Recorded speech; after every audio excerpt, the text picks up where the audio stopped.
C'est toujours dédié pour la Refouachema, la guérison complète de Sassia Bat Mesauda. La question de Dan. On dit qu'un converti, il est juif, pourquoi il n'est pas né juif? Si Dieu a permis dans la Torah une chose qui s'appelle la conversion, qu'un non-juif devienne juif, et Dieu gère le monde, donc il sait aussi ce qui va passer dans le futur. Donc pourquoi le créer non-juif, pour qu'après il fasse tout le processus de conversion qui est assez pénible, pour qu'il devienne juif, qu'il soit né juif directement. C'est ça ta question? Ok.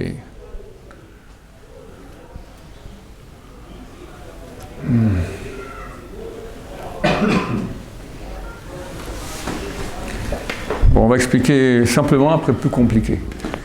Alors, plus simplement, il y a deux sortes de convertis. Il y a trois sortes de convertis. Il y a les faux convertis, ça on n'en parle même pas, peut-être on en touchera un petit mot. On parle maintenant, mais il y a deux sortes de vrais convertis. Il est né dans un corps de non-juif, mais quelle est la nature de son âme? Alors, le cas le plus facile à traiter, on va commencer par cela, c'est une âme juive, qui, dans un Gilgul passé, une réincarnation passée, était juive. Elle, dans la première incarnation sur laquelle elle est venue sur Terre, elle était juive. Elle s'est mal comportée. Elle s'est peut-être mal comportée plusieurs réincarnations. Elle est arrivée là-haut, elle est recalée, tu repars, elle est recalée. À la fin, on l'a mis dans une famille de juifs. Il s'est comporté, ce type a acquis la Torah, il s'est qu'une Goya, il a amené des enfants non juifs au monde, il mangeait du porc, enfin, il s'est marié à l'église, que j'en sais. Il a vraiment tourné le dos au judaïsme. Et on revient là-haut, on dit, mon Charles, t'es un crétin fini. On t'a 10 fois, on te renvoie sur terre, encore tu trembles, ouais, j'ai un Yetzirah terrible, je sais pas quoi faire. Comment je peux réparer? Bon, comment tu vas réparer? On va te faire naître maintenant dans un corps de goy, de non-juif. Et pour réparer tout le chemin que tu as fait à l'envers, de partir de juif à non-juif, tu vas le faire dans l'autre sens, de non-juif à juif. Et vas-y, commence à t'intéresser au judaïsme, et appelle le consistoire qui te dit, monsieur, on n'a pas le temps pour vous, et il va voir le rabbin qui ne te prend même pas de rendez-vous, et puis après, vas-y, commencez lentement, et on te regarde de travers, et commencer, ça prend du temps, c'est difficile, on te dit jamais quand tu vas, à la fin, on te convertit. Très long, très dur. Apprendre toute la Torah à partir de la situation de goy est beaucoup plus dur que pour celui qui part d'une situation de juif. Donc c'est une réparation. Ça, c'est un des cas des personnes qu'on a comme converties. L'autre cas, il y a le sens simple et le sens plus profond. Le sens simple, il est écrit que lorsque Dieu a proposé la Torah au peuple juif, auparavant il a proposé à tous les peuples. Et ils n'ont pas voulu. Quand il a proposé aux juifs, ils l'ont voulu. Mais en fait, il y a une minorité de juifs qui ne la voulaient pas. Il y a une minorité de non-juifs qui la voulaient. Les juifs qui ne voulaient pas, durant l'histoire, parce que toutes les âmes étaient présentes à ce moment-là, au Mont Sinaï, ces âmes-là qui ne désiraient pas la Torah, alors, durant l'histoire, elles sont venues dans des corps de juifs, mais elles ont quitté la Torah, elles ne sont plus juives et elles ont terminé. Elles ont quitté le peuple juif. Et celles des non-juifs qui désiraient la Torah sont venus dans des corps de non-juifs et se sont convertis durant l'histoire.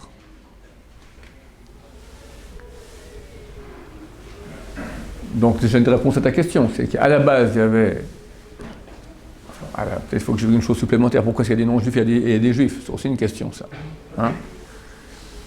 À la base il y avait toute l'humanité. Et Dieu a demandé un job à l'humanité. Ça commence en fait avec le premier homme. Le premier homme, il a fait le péché originel. Quand il a fait ça, il y a eu une grande dépression. Le niveau très haut où il était très très haut. L'endroit où on va arriver, quand Mashiach va venir, Bezrat Hashem, on attend pour les jours à venir, messieurs. Bezrat Hashem, alors on va récupérer notre situation antécédente. Il ne faut pas rigoler, monsieur, il est très proche Mashiach, c'est sérieux. Il y a un grand tzaddik, je ne vais pas dire le nom ici, qui a un roi HaKodesh. Comment je racontais, je vais vous dire maintenant, je racontais au Rav Ben Chaim, le directeur de l'Yeshiva. Ben Chaim, il y a quelques années, son fils a dû faire une opération extrêmement difficile. Il a une chance sur 100 de s'en sortir. Bon, Hachem, il est vivant, c'est un vrai miracle. Alors, il est allé voir ce Rav-là, prendre une bracha, et le Rav lui a dit, mais t'es certain que tu fais une opération? T'as pas l'opération? Mais non, demain, j'ai la billet, je pars en Amérique, j'ai une opération. Je vois pas d'opération. T'es certain que tu fais une opération? Ben oui. Je vois pas d'opération. Je sais pas de quoi tu parles.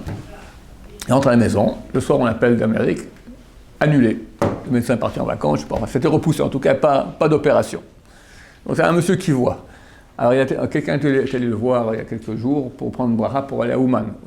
Il va aller à Ouman à Rosh Hashanah. Je te fais pas la bracha parce qu'il y a de fortes chances que Mashiach arrive à Rosh Hashanah et là, il faut être en Israël et pas à Ouman. Voilà. Donc, ne partez pas à Ouman. Deuxièmement, restez en Israël. Troisièmement, faites tchouva. Voilà, peut-être c'est le...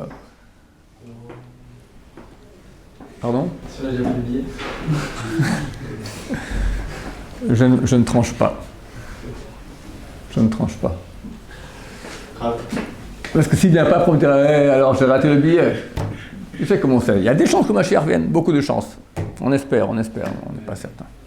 J'ai une question pour la réponse pour le premier cas, par exemple. Une fois la personne elle est convertie, ça veut dire qu'elle a réparé ce qu'elle est venue faire, alors pourquoi elle continue à vivre Après, elle prend le job en tant que juif. C'est qu'elle a encore d'autres choses à... Bien sûr, on ne vient pas pour une chose, on vient pour toute une... Et il vient au moins faire le job qu'il aurait dû faire dans sa première incarnation. C'est clair. Donc maintenant, dans le deuxième type, alors on a commencé à expliquer maintenant, pour expliquer ce truc plus profond, le péché originel. Donc l'homme était à un très haut niveau. Quand il fait le péché originel, il descend très très bas. Et lui, c'est toute l'humanité, que de lui sort toute l'humanité. Donc toute l'humanité est arrivée à un niveau extrêmement bas, et le job de l'humanité, c'est Dieu a donné 2000 ans à l'humanité pour récupérer la situation, arriver à un niveau, on arrive au niveau de l'homme avant le péché originel. Ce que Dieu a demandé comme projet à l'humanité. L'humanité, au lieu de faire ce projet-là, est allée d'échec en échec. La génération du petit-fils de Adam, Enoch, c'est écrit Azuchal likro beshem Hashem. On a commencé, Uchal, c'était on a profané. On a commencé à appeler des choses profanes au nom de Dieu, idolâtré. Déjà petit-fils de Adam. Après, il y a eu un tiers du monde qui a été englouti sur un grand tsunami. C'était avant le déluge, ça. C'était dans la période des 10 générations entre le premier homme et Noé. Ensuite, le déluge. Ensuite, la tour de Babel. Ensuite, Sodome et Gomorre. De mal en pis. En 1948, de la création, est né Avraham Avinu.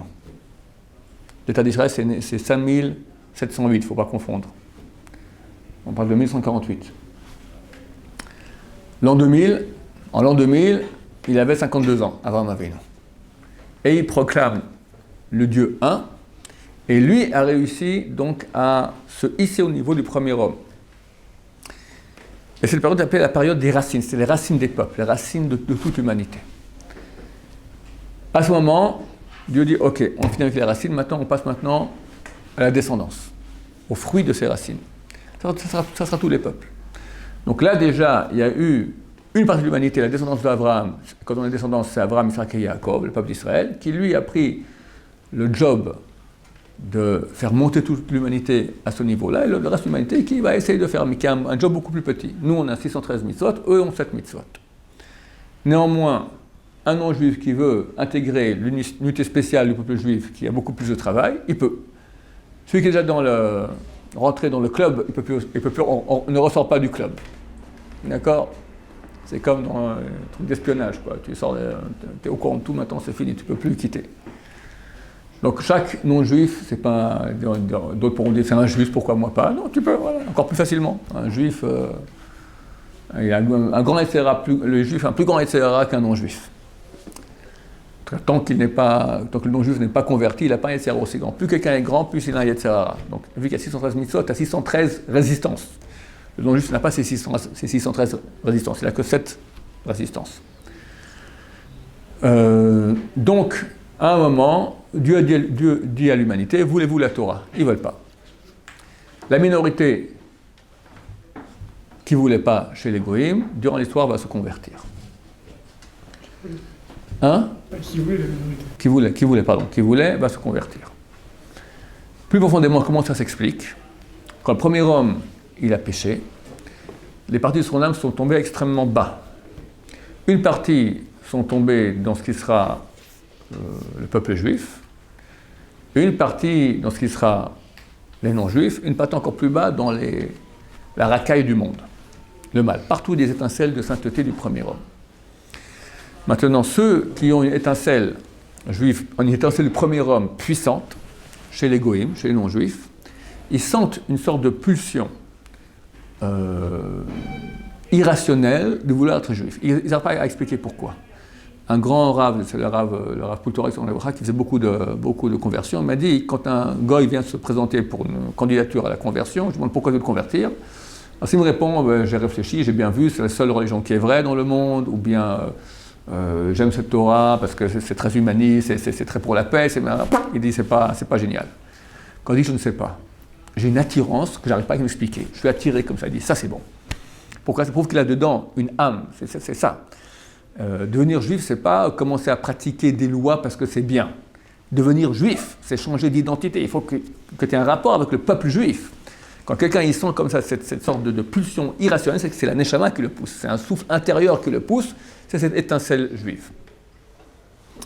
Donc comment ça se fait que pas tous les juifs sont juifs, qu'il y a une possibilité de se convertir, parce que quand le premier homme il a péché, les parties d'âme sont tombées très très bas partout, même dans le mal le plus mal, ça donne beaucoup de force au mal, comme j'expliquais souvent, comment ça se fait qu'il y a des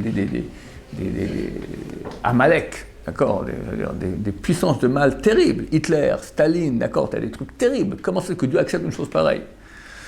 Dieu n'a pas voulu, mais il a donné un libre arbitre au premier homme. Et quand le premier homme il a péché, donc il a amené la mort, il a amené le mal dans le monde. Comment il a amené le mal? Il a donné de la force de son âme à lui qui est divine au mal. Donc il a donné une très grande puissance divine à ce mal-là.